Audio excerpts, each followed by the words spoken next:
தேவனை ஆராதிக்கிற தேவ பிள்ளைங்க வாழ்க்கையில ஒரு கூட்டம் விரோதமா எழும்புதுன்னா அவங்க நினைக்கிறது நடப்பதற்கு அல்ல, அவர் நினைத்தது நடப்பதற்கு. அந்த வேளை வரும் வரை உன் காலம் ஈனப்படுத்தப்பட்ட காலம் போல் தான் இருக்கும். அந்த வேளை வந்தபோது வேதம் சொல்லுகிறது, மொர்தெகாய் குதிரை மேல பயணிக்கிறான், ஆமோனோ வென்றால் முக்காடிட்டு கொண்டு அவன் தீவிரமா வீட்டுக்கு போறான்.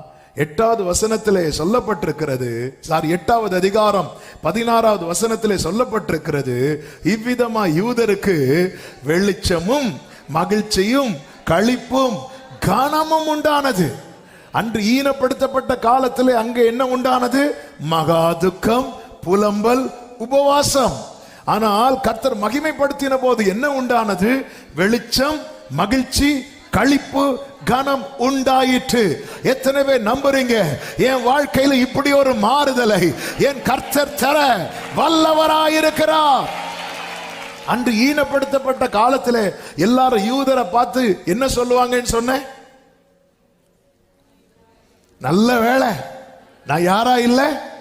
ஆனா கர்த்தர் மகிமைப்படுத்தின போது என்ன உண்டானது தெரியுமா? எஸ்தரின் புஸ்தகம் அதனுடைய 8வது அதிகாரம் 17வது வசனத்தை வாசியுங்கள். ராஜாவின் வார்த்தையும் அவருடைய கட்டளையும் போய் சேர்ந்த எல்லா நாடுகளிலும், நானே வாசிக்கிறேன், எல்லா பட்டணங்களிலும் யூதருக்குள்ளே அது மகிழ்ச்சியும் களிப்பும் விருந்துண்டு கொண்டாடும் நல்ல நாளுமாய் இருந்தது. யூதருக்கு பயப்படுகிற பயம் தேசத்து ஜனங்களை பிடித்ததினால் அவர்களில் அநேகர் யூத மார்க்கத்தில் அமைந்தார்கள்.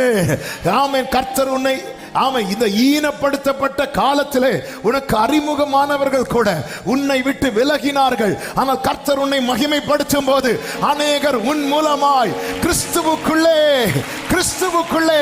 எத்தனை பேர் இந்த வார்த்தையை எனக்கான ரேமாவாக எடுத்துக் கொள்ளுகிறீர்கள்?